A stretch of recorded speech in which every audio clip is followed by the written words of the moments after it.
termine, j'imagine pas envie de la finir sur une bonne note, quoi, pas partir fâché. Oui, oui, évidemment. C'est un match de coupe. Encore une fois, on est sur des matchs d'un week-end sur l'autre, donc il n'y a pas de, je dirais, de surcharge. C'est plus en cas de qualification que le calendrier commencerait à se charger davantage, mais là aujourd'hui il n'y a pas de calcul à faire, il n'y a pas de questions à se poser, c'est bien préparer le match à nouveau en connaissant les caractéristiques de ces matchs-là de Coupe de France quand on joue sur des équipes qui, j'insiste, jouent à des niveaux inférieurs, mais ne sont pas pour autant inférieurs sur les matchs qu'on fait contre elles, hein. Il suffit de regarder un petit peu tout ce qui se passe, il suffit de voir aussi comment on s'est qualifié la dernière fois. Donc euh, il faut aller à l'essentiel, donner le maximum et à travers ce maximum aller chercher une qualification. Dans le match à l'adversité, quand c'est le même niveau que là, peut-être plus d'expérience dans l'équipe qui Bah, joue. je pense qu'il y a, oui, un peu plus d'expérience, une manière de jouer aussi un peu différente, un système qui est différent, même si, bon, c'est toujours ce qu'on peut prévoir avant, mais on ne sait pas le jour même ce qui va se passer. Voilà, c'est un club qui a de la cohérence, qui a des résultats depuis plusieurs années maintenant. La motivation des joueurs légitimes de jouer des joueurs de Ligue 2. Donc voilà, on les connaît ces matchs-là, on en a fait quelques-uns depuis quelques années. Les joueurs, pour certains, en ont connu aussi en étant avec Annecy à des niveaux inférieurs. Donc on sait comment ça se passe et c'est pour ça qu'on sait très bien que il faut être prêt, il faut être à un bon niveau de préparation mentale pour pouvoir exister dans ces matchs-là et aller chercher la qualif. Parce que justement, la motivation, là, c'est ça qu'il y aura les vacances derrière. C'est pas, c'est Bah, pas grosse affiche. C'est vrai que c'est, souvent, il y a avant un match, il y a un gros match, il y a plus personne n'a de bobo. Est-ce que là, tout le monde a un non, peu la non, il n'y pression? a pas de, on n'a pas de mauvaises surprises. Les blessures comme Clément Bilmaz, voilà, sont des gens qui pourront pas, mais ça on le savait avant. Paco Lajugi, on sait très bien que même si on en attend de résultats je dirais médicaux, ben, avec sa blessure de l'autre jour, il ne pourra pas jouer non plus. On a une interrogation aussi sur Antoine Larose qui a fini vraiment, je dirais, handicapé sur ce match-là, mais j'ai quand même espoir de le récupérer pour le match. Euh, voilà. Après, c'est aussi des matchs comme n'importe quel. Enfin, il faut aussi accorder de l'importance à une rotation parce que c'est aussi l'opportunité pour des joueurs à un moment donné d'avoir du temps de jeu, des repères en compétition et ces matchs-là sont quand même des matchs d'un bon niveau pour pouvoir les utiliser ensuite sur, je dirais, le pain quotidien du championnat. Donc il faut trouver le juste milieu entre donner du temps de jeu à ceux qui en ont besoin, mais tout en gardant une ossature qui permet d'aborder le match avec, je dirais, de la cohérence tactique par rapport à ce qu'on veut faire sur le terrain. Un billet à chercher pour les 16e aussi, c'est pas n'importe quoi. Bah exactement. Oui, oui, oui, non, mais enfin, aujourd'hui pour nous, je veux dire, c'est très très clair, hein. On veut se qualifier, et ça sera la même chose chez notre adversaire. Mais nous, aujourd'hui, on prend pas cette compétition. Je pense on a montré, on prend pas cette compétition-là à la légère. Il y a évidemment des aménagements à trouver, mais c'est plus de l'ordre de la gestion d'un effectif que de vouloir, je dirais, se dire que cette compétition est secondaire. Elle ne l'est pas. Elle est en parallèle du championnat. Encore moins secondaire du fait de la position au championnat, des 27 points pris, déjà, est-ce que ça a incité à avoir Il y a deux manières de voir les choses. C'est sûr qu'on est en meilleure position au championnat qu'on ne l'était il y a 2 ans quand on a joué la demi-finale contre Toulouse. Voilà. Malgré tout, vous savez, quand on a joué la demi-finale contre Toulouse, alors ça on le saura jamais, mais on nous a dit, ou on a pensé parfois que ça nous avait peut-être fait perdre des points. Bon, on avait perdu en quart de finale quand on a battu Marseille. On avait perdu avant à Sochaux et après contre Metz à domicile. C'est quand même des équipes qui. Il y en a une qui est montée en Ligue 1 et une autre qui a fini quatrième ou cinquième du championnat avec des effectifs. Est-ce que sans faire de match de coupe, on aurait pris des points sur ces matchs-là? C'est pas sûr. Et quand on a joué la demi-finale contre Toulouse un jeudi, on a réenchaîné un lundi soir contre Valenciennes dans un match qui était important pour le maintien, qu'on a gagné 2-1 en jouant la dernière demi-heure à 1 de moins. Euh, Parce que tous les entraîneurs qui sont passés sur des bons parcours en coupe vous diront la même chose, c'est-à-dire que effectivement il y a l'aspect athlétique, mais mentalement quand vous passez et que vous faites un parcours, ça vous donne de l'énergie aussi, et je pense que ça a été aussi... il y a eu du négatif dans des aspects clairs comme la suspension d'un joueur majeur derrière pour 8 matchs alors qu'il n'était pas rentré en jeu. Ça oui, c'est effectivement, on n'aurait pas fait ce match de coupe là, bah, c'est un joueur qu'on aurait pu utiliser sur 8 matchs alors que là on ne l'a pas fait. Pour autant, est-ce que c'est un problème de coupe ou plus un autre problème? Mais ça a aussi donné de l'énergie à l'équipe parce qu'après cette demi-finale et le match de Valenciennes, on a aussi été capable dans cette saison-là de gagner nos deux derniers matchs à domicile 1-0 contre le Havre et Bordeaux qui étaient le premier et le troisième du championnat. Vous voyez, donc moi je suis toujours... Par contre, c'est important effectivement la coupe de l'intégrer aussi dans un management d'effectifs. Ça c'est primordial. Voilà. Très dynamique Oui. Ouais. effectif. Voilà. Ouais. Et on a 4 matchs de moins cette année qu'on en avait l'année dernière. Parce qu'on avait 38 l'année dernière, on n'aura que 34 cette année. Pour l'instant, avec les 2 de coupe, on fera 34 et 2, 36. Là, potentiellement, on va jouer notre 37e match de la saison avec tous ceux qui arrivent derrière. On est toujours à moins qu'un championnat à 38 journées pour l'instant. Donc voilà, moi je trouve qu'il n'y a pas trop de questions à se poser par rapport à ça. Est-ce que, est-ce que l'équipe en vrai, tu penses aussi déjà un peu dans ta tête à Ajaccio et 3 par exemple, Non, des cadres non. Alors, je ne vais pas vous dire que je mettrais la même équipe si c'était le match d'Ajaccio demain, parce que ce ne sera pas le cas. Mais je ne suis pas à penser au match d'Ajaccio. Voilà, moi j'essaye d'avoir, encore une fois, j'essaie. Je sais bien que c'est un mot, normalement, c'est un mot normalement en com qu'il faut pas trop utiliser, je sais. Je cherche à avoir de la cohérence, on va dire, par rapport aux choix que je fais dans les compositions d'équipe. Alors la cohérence, comme je vous ai dit l'autre jour, par exemple, quand je mets Dago et Djoko, ça a peut-être surpris ou ça surprendra peut-être des gens, mais effectivement, si Dago n'avait pas été suspendu le match d'après, peut-être que je n'aurais pas fait démarrer ce match-là non plus.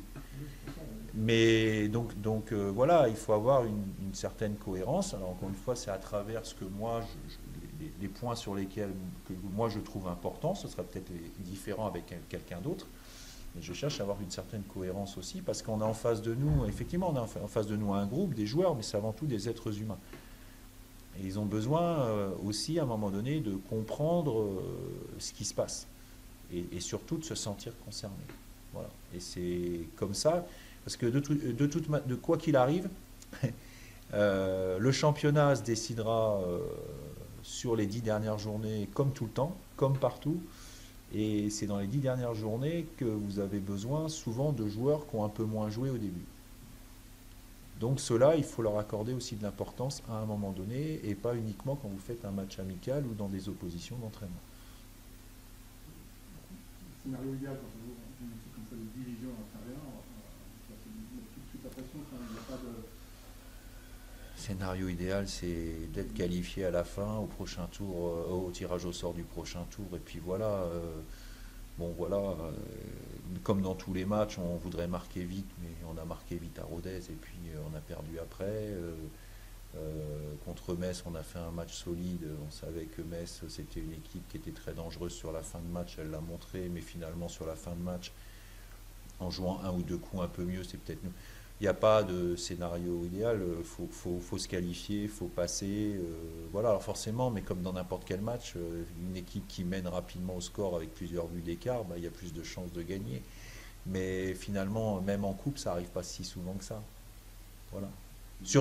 Oui, quand il y a un gros écart de niveau, mais moi je suis désolé, il y a un écart de niveau entre la Ligue 2 et la N2, oui, parce qu'il y a la Ligue 2 et la N2, mais vous verrez que sur le terrain, c'est pas un écart qui est si flagrant que ça. Aujourd'hui, les niveaux amateurs, ils sont un avec des clubs structurés, deux des entraîneurs compétents et trois avec des joueurs qui, pour la plupart, ont connu à un moment ou à un autre de leur carrière des centres de formation ou même des matchs pro. Donc forcément, les matchs, ils se décident à peu de choses aussi. Je sais pas, les pénaux, c'est pas forcément mal vécu. Ouais, Moi je préfère, quel que soit le match de coupe, me qualifier avant, mais quoi qu'il arrive, c'est une manière de se qualifier aussi. Donc l'humilité veut aussi d'aborder ces séances-là en se disant, bon ben voilà, c'est une opportunité de se qualifier. Si on doit en passer par là, on en passe par là. Mais comme n'importe quelle équipe, et de la même manière pour Gaulle, ils ont le droit aussi de se dire bah, nous on veut se qualifier avant les tirs au but parce qu'on a des arguments à faire valoir. Voilà, c'est valable pour toutes les équipes, je pense. les tirs au but, ça tendance à dire que c'est aléatoire. Finalement, est-ce que vous, comme ça, vous allez dire bah, si on y va, c'est pas si aléatoire que ça, on est plutôt en position de force sur la façon dont ça s'est passé ces derniers temps, soit la confiance du gardien, la confiance du tireur. On a un gardien qui effectivement est performant dans cette séance-là. On a ici effectivement beaucoup de réussite sur cet élément-là sur les derniers matchs. Voilà, maintenant, qu'est-ce que ça assure pour l'avenir? Rien du tout. Rien du tout.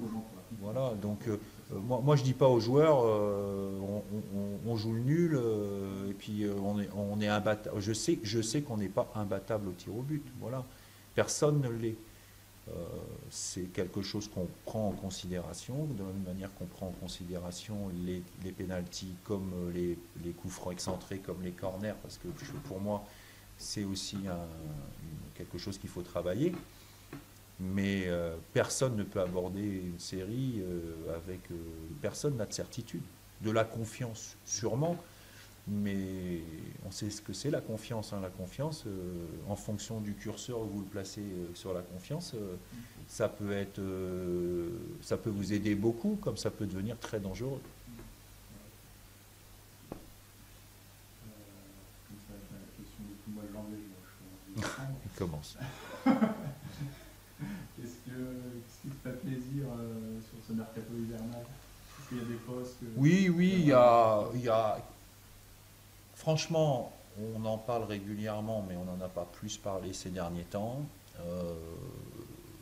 Je veux dire, on reste sur une année 2024 où il y a un classement qui est sorti cette semaine sur le site de la Ligue sur l'année 2024. Si c'était un championnat, avec nos 54 points, on serait troisième. Quoi, hein. Il y a Dunkerque et le PFC hein, qui ont fait mieux que nous. Hein.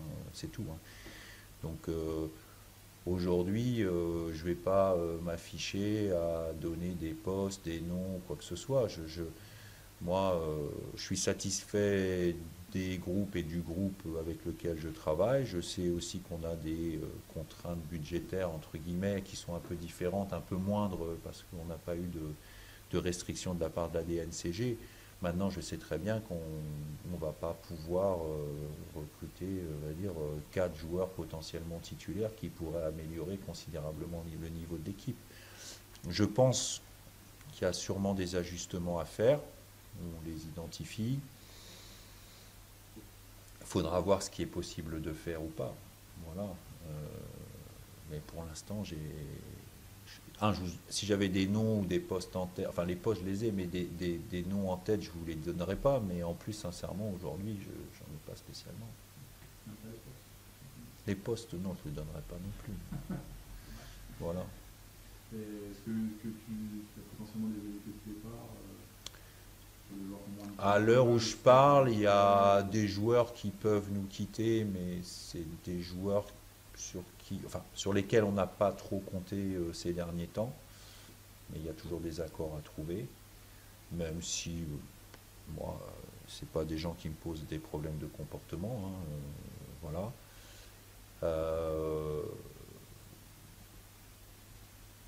À partir de là, oui, mais il y a toujours, on l'a vu avec Abidjan, bon, même si on savait que c'était un joueur qui pouvait être éventuellement sollicité, bon, finalement, ça se décide en peu de temps. Donc, non, pour l'instant, c'est un mercato, y compris en interne, très calme. Voilà.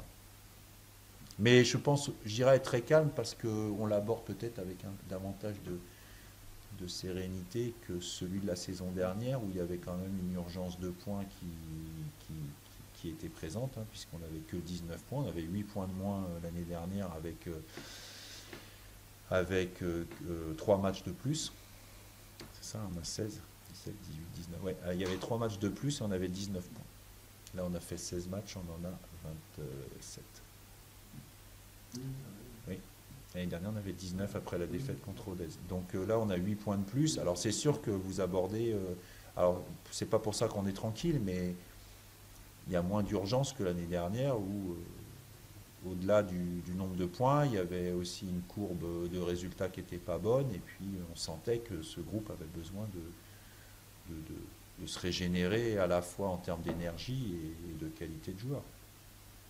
Une question sur la c'est du point Quentin Paris, ça, parce que c'est le Mm. petit bout de match, on regarde son évolution, sur ce qu'il doit, j'imagine, beaucoup de choses à améliorer, mais comment tu le vois évoluer depuis ces 6 mois qu'il est avec vous, quoi. Bah, il évolue déjà, c'est bien, il évolue parce que c'est quelqu'un qui est à 100% tout le temps, qui fait preuve d'un bon état d'esprit. Alors voilà, on part, on part de loin, je dirais, sur certains domaines, mais là où il faut, enfin, là où, ce qui fait qu'il a fait déjà beaucoup de progrès et qu'on peut avoir beaucoup d'espoir sur ce qu'il peut encore faire, c'est que c'est quelqu'un qui a toutes les caractéristiques pour justement progresser. Il écoute, il pige ce qu'on lui dit et il applique. Voilà. Donc à partir de là, bah, on a vu des joueurs, on va dire pas forcément avec des qualités exceptionnelles, mais ils progressent et ils exploitent 100%. Et comme en plus c'est un joueur quand même, dont on a toujours besoin dans une équipe parce qu'il a quand même une faculté à marquer des buts, je trouve que voilà, c'était. Alors les circonstances ont fait aussi que ça s'est précipité, mais c'est bien, je suis content pour lui. Quand on fait preuve d'un tel état d'esprit, d'une telle envie, en plus un gamin du club et de la région, c'est bien qu'il puisse apparaître. Mais bon, je mets les gens en garde aussi, parce que j'ai senti beaucoup d'engouement à sa rentrée l'autre jour. C'est bien, hein, mais il y a du boulot et de manière à le protéger aussi, il faut lui donner du temps de jeu, mais il ne faut pas non plus lui donner trop de temps de jeu qui, entre guillemets, ne pourrait pas, pour le moment, supporter. Et comme je l'ai déjà dit pour d'autres joueurs, c'est dangereux parfois de lancer trop vite, trop tôt certains joueurs. Voilà, pour l'instant, ça a été à dose homéopathique. Je pense qu'on va continuer l'homéopathie pendant quelques temps avec lui. Et puis quand il sera temps, on augmentera les doses où on changera le traitement. Mais il faut y aller tranquillement. Voilà, c'est pour ça aussi qu'on le protège de vos crayons et de vos micros et qu'on l'a laissé un petit peu à l'écart pour qu'il n'y ait pas des articles qui tombent sur lui comme ça. Voilà. Non, non, non, c'est pas que moi. Ouais. Voilà. La santé. Voilà, la santé, avoir la santé pour nos proches. Avec ça, on peut gérer le reste. Voilà. Au niveau football, gagner le prochain match, me qualifier pour les 16e de finale. Ah, en 2025, bien commencer 2025 avec un déplacement qui va être compliqué à Ajaccio et gagner ce premier match. Puis vous me reposerez la question après le premier match. Voilà, tout le mois de janvier aussi. Voilà. Ce petit point sur vous, on a vu en partie. La Jugie, non, la Rose, incertain. Amja, Sukuna, out aussi. Enfin, parce que c'était pas blessé avant la dernière fois, genre par exemple pour Ajaccio, c'est pas bon ou c'est un gros truc? Point d'interrogation. Oui, oui.